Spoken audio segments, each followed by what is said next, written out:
Sentiment कहाँ कुरेद दिया गया? अगर आपने किताब में लिखी एक बात कही, ओम भूर्भुवः स्वः तत्सवितुर्वरेण्यम भर्गो देवस्य धीमहि धियो यो न प्रचोदयात्, इससे अगर मुझे आपत्ति है, इसका मतलब है वो पुस्तक में नहीं एग्जिस्ट करना चाहिए। नुपुर शर्मा ने जो कहा वो तो आपकी किताब में लिखा हुआ तथ्य है। उन्होंने क्रिटिसाइज किया या जिन भी अर्थों में इस्तेमाल किया। आप इस्लाम में मानते हैं मुसलमान?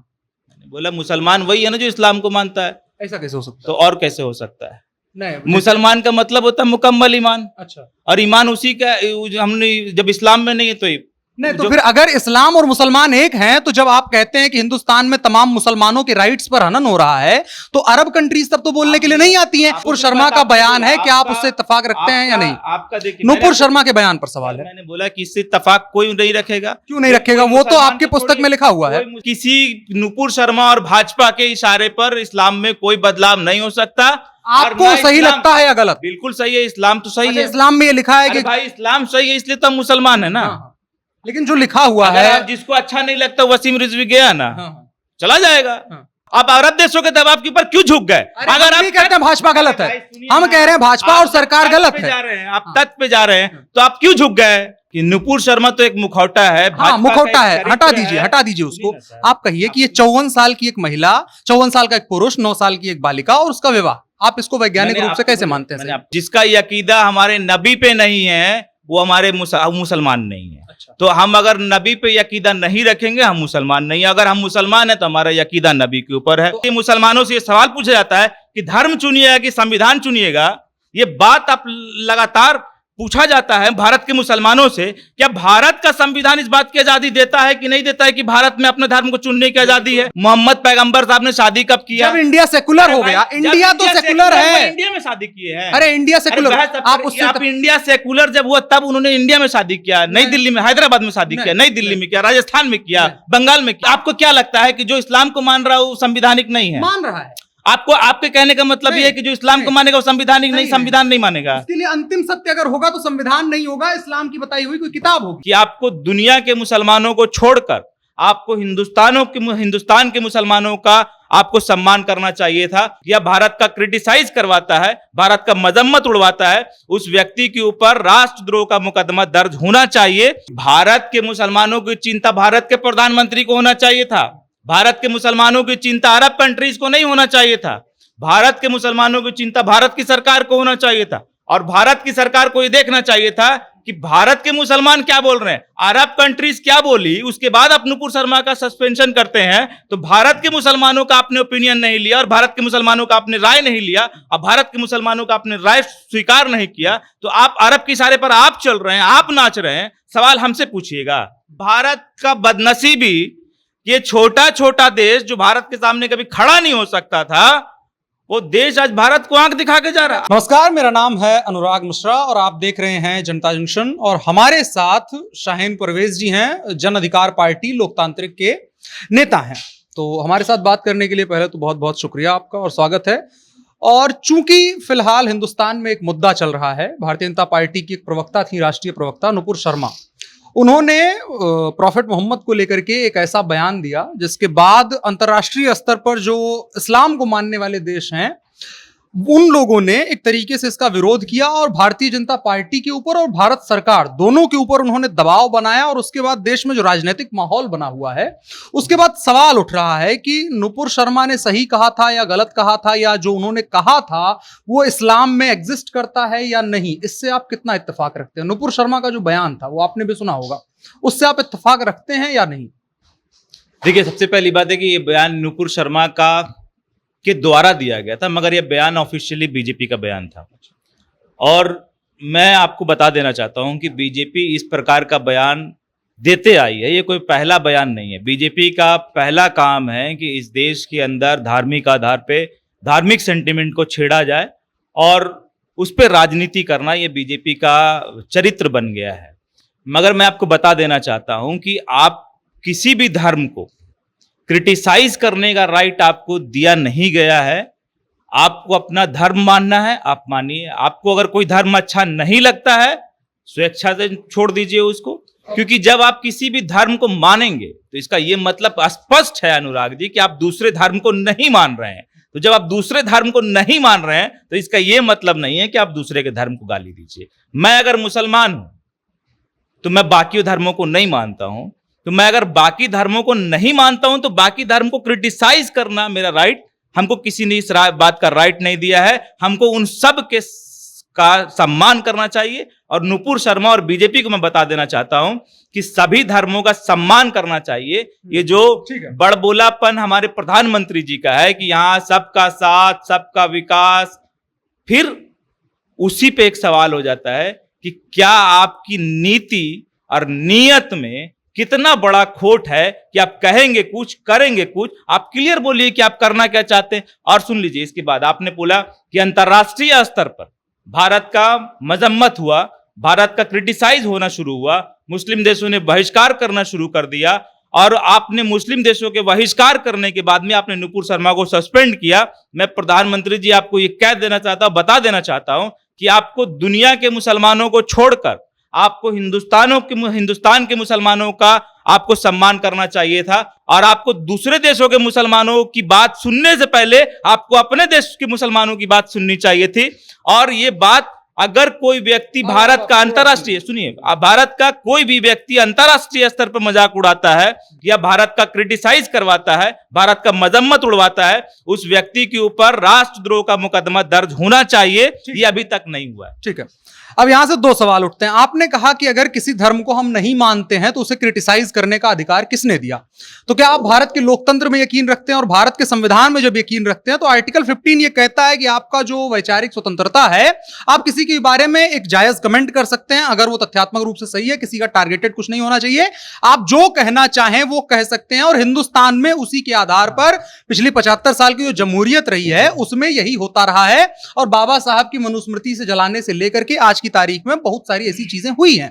तो नुपुर शर्मा ने जो कहा वो तो आपकी किताब में लिखा हुआ तथ्य है, उन्होंने क्रिटिसाइज किया या जिन भी अर्थों में इस्तेमाल किया, लेकिन उस तथ्य से अगर आपको आपत्ति है, अगर आपको लगता है कि टीवी स्क्रीन पर यह कहा जाना जो नुपुर शर्मा ने कहा कि 54 साल का कोई व्यक्ति, 9 साल की कोई बालिका, ये तमाम चीजें जो कही गई और विवाह, ये तमाम चीजें जो कही गई, तो वो तो एक तथ्य है। आपको उस तथ्य को कंडेम करना चाहिए ना कि वो तथ्य गलत है। क्योंकि वैज्ञानिक आधार पर अगर आप देखेंगे, जिस हिंदुस्तान में हम जी रहे हैं, जिस दुनिया में हम जी रहे हैं, वहां विज्ञान को मानने वाले लोग हैं। तो फिर अगर उस आधार पर कहा जा रहा है तो फिर नुपुर शर्मा कहां से गलत हो जाती है? आपने बहुत सही कहा कि हम जिस हिंदुस्तान में रह रहे हैं वहां विज्ञान को मानने वाले लोग हैं। विज्ञान को मानने वाले, और सरकार विज्ञान को कितना बढ़ावा दे रही है और धर्म को कितना बढ़ावा दे रही है, आपसे छुपा हुआ नहीं है। नहीं, यहाँ छुपा हुआ नहीं है। इसरो का तो अभी बहुत कुछ कार्यक्रम, इसरो का क्या हुआ यहाँ आप अभी बुलवाइएगा तो बहुत सारा बात निकल जाएगा हमारे मुंह से कि सरकार विज्ञान से ज्यादा भरोसा भगवान पे करती है। ठीक है, यहाँ जब राफेल उतरा तो नींबू और मिर्चाई टांगा गया, ये विज्ञान था। ये विज्ञान की बात सरकार हम लोगों को ना सिखाए। ठीक है, हम लोगों ने विज्ञान, सवाल आपसे यह है कि जो नुपुर शर्मा का बयान है, क्या आप उससे इत्तेफाक रखते हैं या नहीं? आपका देखिए, नुपुर शर्मा के बयान पर सवाल है। मैंने बोला कि इससे इत्तेफाक कोई नहीं रखेगा। क्यों नहीं रखेगा? वो तो आपके पुस्तक में लिखा हुआ है। कोई मुसलमान छोड़िए, कोई दूसरा धर्म का लोग भी इससे इत्तेफाक नहीं रखेगा। क्यों नहीं रखेगा? वो तो पुस्तक में लिखा हुआ एक तथ्य है और उसका क्रिटिसाइज करने का अधिकार संविधान देता है। आपने कहा कि फंडामेंटल राइट का जिक्र किया, आपने फंडामेंटल राइट का जिक्र करते हुए आपने कहा कि किसी आजादी, मगर किसी को क्रिटिसाइज नहीं कर सकते। ये भी फंडामेंटल राइट में आपको बहुत स्पष्ट तरीके से क्लियर कर दे रहा हूं कि फंडामेंटल राइट में आपको आपकी आजादी दी गई कि आपको किसी भी अपने धर्म को स्वेच्छा से चुनने की आजादी। ये तो अलग आर्टिकल में लिखा है, आलोचना वाला आर्टिकल तो दूसरा है ना।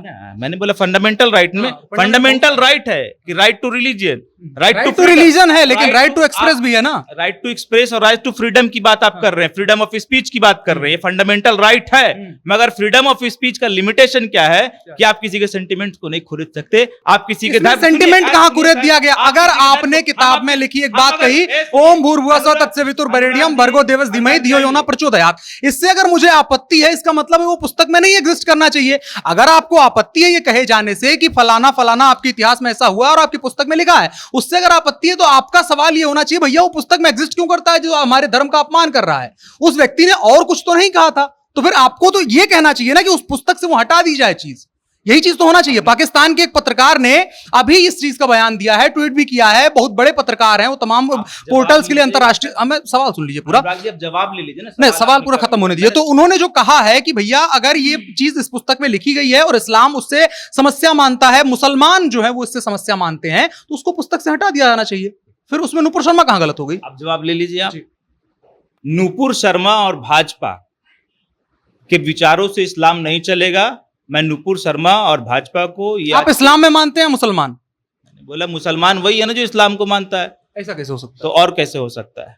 नहीं, मुसलमान का मतलब होता है मुकम्मल ईमान। अच्छा, और ईमान उसी का, हमने जब इस्लाम में नहीं है तो नहीं तो फिर अगर इस्लाम और मुसलमान एक हैं, तो जब आप कहते हैं कि हिंदुस्तान में तमाम मुसलमानों के राइट्स पर हनन हो रहा है, तो अरब कंट्रीज तब तो बोलने के लिए नहीं आती हैं। जब बात इस्लाम पे आती है तभी वो बोलने के लिए आती है। मुसलमानों के साथ तमाम चीजें हिंदुस्तान में जो हुई उस पर तो नहीं बोली अरब कंट्रीज। तो फिर आप कैसे ये चीज कहते हैं इस्लाम और मुसलमान एक कैसे हो सकते हैं? आपको इससे पहले ही बोला, आपने सवाल दे दिया, आप जवाब ले लीजिए। आप जवाब देने नहीं दे रहे, आप जवाब ले लीजिए पहले, उसके बाद मैंने आपका 2 सवाल है। अभी आपने भी कहा अरब कंट्रीज बोलने आ गई, मैंने इसका खंडन किया कि अरब कंट्रीज क्यों बोलने आ गई। आपके पहले मैंने बात अभी पहली लाइन में अपने बोला कि भारत के मुसलमानों की चिंता भारत के प्रधानमंत्री को होना चाहिए था, भारत के मुसलमानों की चिंता अरब कंट्रीज को नहीं होना चाहिए था, भारत के मुसलमानों की चिंता भारत की सरकार को होना चाहिए था, और भारत की सरकार को यह देखना चाहिए था कि भारत के मुसलमान क्या बोल रहे हैं, अरब कंट्रीज क्या बोली, उसके बाद आप नूपुर शर्मा का सस्पेंशन करते हैं। तो भारत के मुसलमानों का आपने ओपिनियन नहीं लिया और भारत के मुसलमानों का आपने राय नहीं लिया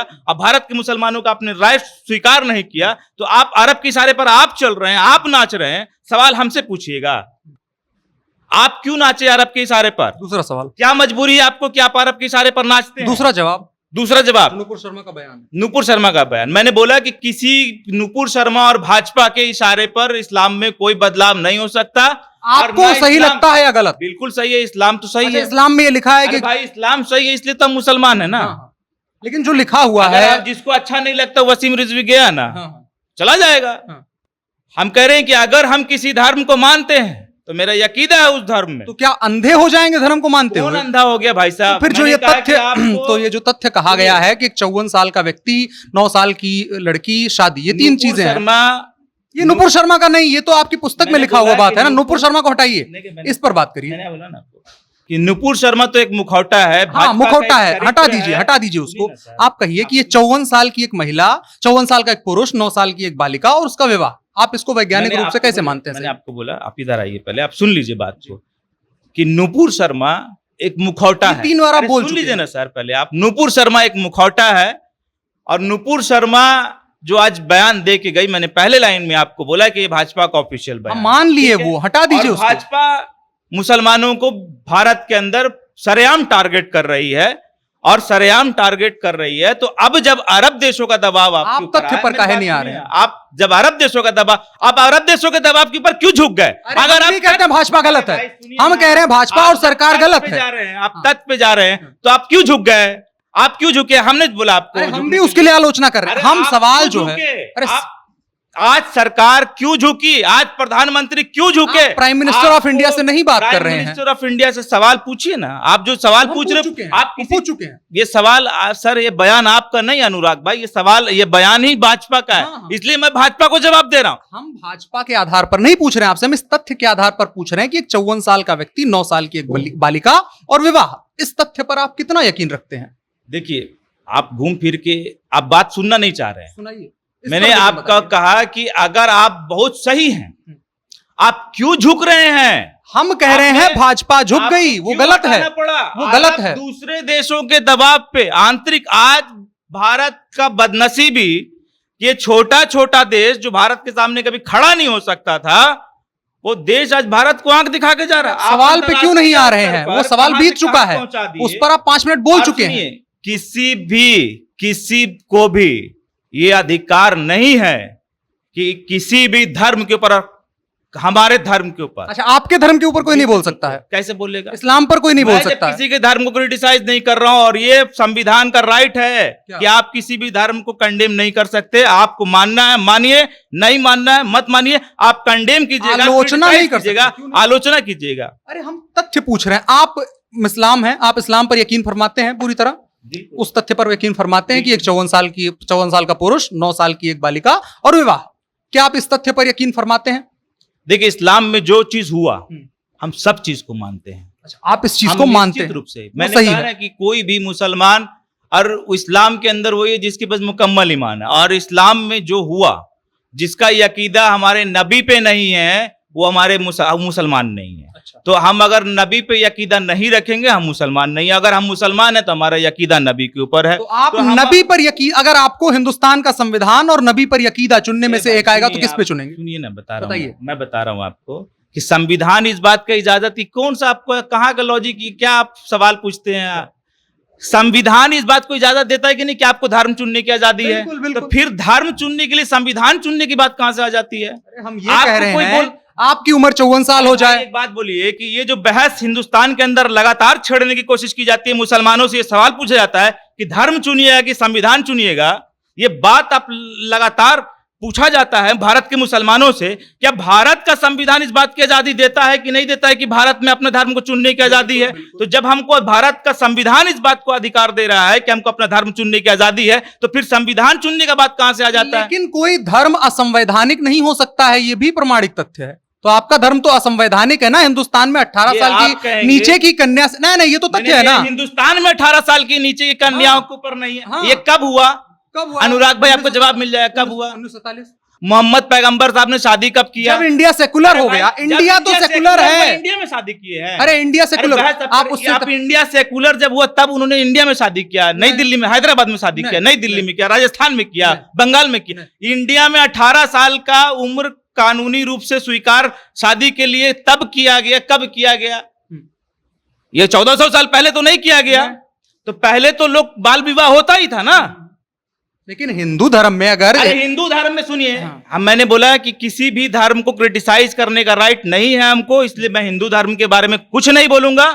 जो भी, मैं सभी धर्मों का सम्मान करता हूं, और ऐसा नहीं है कि ये बाल विवाह कानून का जो विरोध है, ये इस्लाम धर्म से शुरू हुआ, ये सनातन धर्म से शुरू हुआ। ये सती प्रथा का विरोध इस्लाम धर्म से शुरू नहीं हुआ, ये सनातन धर्म से शुरू हुआ। मगर आप कहेंगे कि ये कब लीगल हुआ, ये कब इसके ऊपर कानून बना, उसके बाद से इसकी चर्चा होनी चाहिए, उसके पहले से इसके ऊपर चर्चा नहीं होनी चाहिए। मतलब कि आप ये कह रहे हैं 1947 के बाद का जो हिंदुस्तान है वो इस बात पर यकीन नहीं फरमाता है कि एक 54 साल का व्यक्ति एक 9 साल की कन्या से शादी कर सकता है। इस बात पर यकीन नहीं फरमाता है हिंदुस्तान का आजाद और सेकुलर मुसलमान। आपके पास कोई उदाहरण है तो बताइए।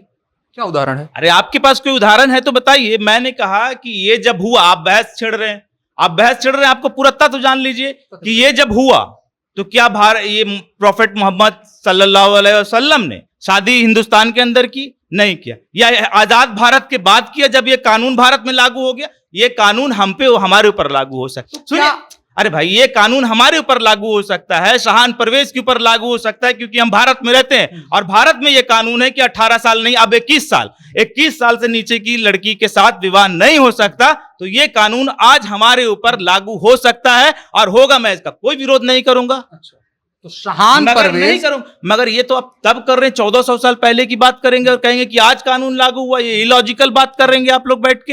ये बीजेपी की प्रवक्ता, आप जैसे महान समझदार पत्रकार ये इलॉजिकल बात करें। हम इलॉजिकल, हम एक सवाल हुआ, कानून अब लागू हुआ 1947, 1400 साल पहले नहीं था। और ना उन्होंने शादी इस्लाम धर्म में की। अगर आज भी किसी देश के अंदर उसका संविधान कहता है कि वहां पे 14 साल की लड़की से विवाह होगा, तो आप उसको गैर कानूनी ठहरा दीजिएगा। खैर, तो आखिरी सवाल के तौर पर इस चर्चा को खत्म करते हैं। भारत का मुसलमान शाहीन परवेज जी क्या इस बात में यकीन फरमाते हैं कि आजाद हिंदुस्तान में एक मुसलमान जो अपने नबी को मानता है, उस पुस्तक को मानता है, अंतिम सत्य उस पुस्तक को अपना मानता है, वो क्या शादी करने के लिए उस पुस्तक को कानूनी तौर, अपने जहनी तौर पर स्वीकार करेगा या भारत के संविधान को मानते हुए शादी करेगा? दो में से एक। भाई, एक बात आप ना बड़ा इलॉजिकल सवाल पूछते हैं आप लोग। आप समझिए ना, मैंने अभी क्या बोला आपको कि शादी आज से 1400 साल पहले, हम नहीं कह रहे हैं, मेरी बात सुनिए, आज से 1400 साल पहले शादी हुई, और आज से 1400 साल, 1500 साल पहले और 2000 साल पहले आप चले जाएंगे तो आज का कानून जो है बहुत सारा ह्यूमन राइट्स वायलेशन और बहुत सारा कानून पहले नहीं था। हम 1400 साल पहले नहीं जा रहे हैं, हम 2022 में बैठ करके बात। पहले राजाओं की लड़ाई होती थी, उसमें लाखों लोगों की जान चली जाती थी। क्या आज ये संभव है? आप लड़ेंगे आज? लड़ेंगे आप? पहले ह्यूमन राइट्स का नाम का कोई चीज नहीं था। ये आज ह्यूमन राइट्स और डेवलप सोसाइटी में आज ह्यूमन राइट्स अगर रखा गया तो आप कहेंगे कि पहले ह्यूमन राइट्स नहीं थे, तो आप कैसे ह्यूमन राइट्स हो जाए? देखिए अब जिस देश में आप रह रहे हैं, उस देश का हर देश, मेरे जैसा मुसलमान, भारत का हर एक मुसलमान इस देश के संविधान में आस्था रखता है। और इस देश में अगर अब लीगल एज लड़कियों का 21 साल है, तो मैं उन लोगों से अपील करता हूं कि 21 साल के पहले अपने बच्चियों की शादी ना करें। और ये 21 साल से पहले उम्र में शादी ये केवल मुसलमानों में नहीं हुआ है, ये सभी धर्मों में हुआ है। तो सवाल आप मुसलमान से क्यों पूछ रहे हैं? ये सबसे पूछिए ना, ये तो सबके साथ हुआ है।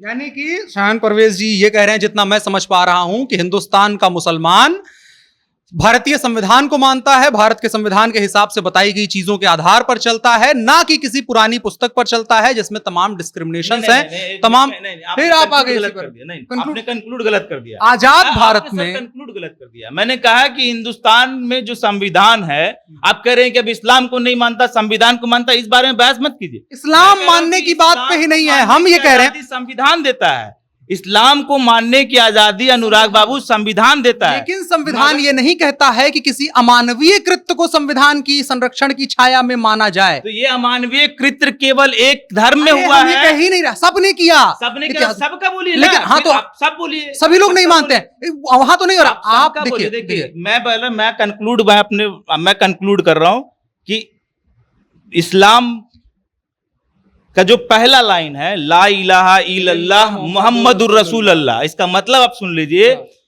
कि नबी के बताए हुए तरीके से हमको अपने खुदा पर पूरा यकीदा है और अपने नबी के बताए हुए तरीके से खुदा पर यकीदा है। तो जो इसको नहीं मानता है, जो प्रॉफिट मोहम्मद को नहीं मानेगा, मुसलमान नहीं होगा। तो आप हमको मुसलमान से बाहर मत कीजिए। मतलब हिंदुस्तान का मुसलमान भारतीय संविधान के दायरे से बाहर जाएगा, लेकिन प्रॉफिट मोहम्मद और अब यही तो आप कहां कह रहे हैं कि आपको इस्लाम के आप भारतीय संविधान, हम कह रहे हैं कि आप बहस, आपको क्या लगता है कि जो इस्लाम को मान रहा है वो संविधानिक नहीं है? मान रहा है। आपको, आपके कहने का मतलब ये है कि जो इस्लाम को मानेगा वो संविधानिक नहीं, संविधान नहीं मानेगा। इसके लिए अंतिम सत्य अगर होगा तो संविधान नहीं होगा, इस्लाम की बताई हुई कोई किताब होगी। आपका कहने का मतलब क्या है कि मैंने कहा कि जो इस्लाम को मान रहा है वो संविधान को भी मान रहा है, और जो इस्लाम को मानेगा वो संविधान को भी मानेगा। मेरी बात सुन लीजिए। और संविधान इस बात की इजाजत देता है कि आप अपने धर्म को चुन सकते हैं, अपने धर्म की आजादी आपको संविधान देता है। तो आप इस बहस में मत पड़िए कि इस्लाम में जो मान रहा है वो संविधान में नहीं मान रहा है। ये अमानवीय कृत्य ये आपके धर्म में भी है, या हमारे धर्म में, आपने अगर आपके धर्म में भी और लोगों के, आपने सब पे सवाल क्यों नहीं खड़ा किया? और मैंने इसका बहुत बोल्ड जवाब और बहुत सटीक जवाब दे दिया कि जब इस मुद्दे को बीजेपी के प्रवक्ता ने उठाया, पार्टी पे नहीं जा तो जिस बयान पे आप बहस कर रहे हैं हमसे, उसी का रेफरेंस देते हुए मैं कह रहा हूं कि ना ये शादी ही आजाद हिंदुस्तान के बाद हुई, और ना ये शादी हिंदुस्तान के अंदर हुई, ना ये शादी के ऊपर भारतीय कानून लागू होता है, और ना उस समय भारतीय कानून का ये धारा इंप्लीमेंट होता है।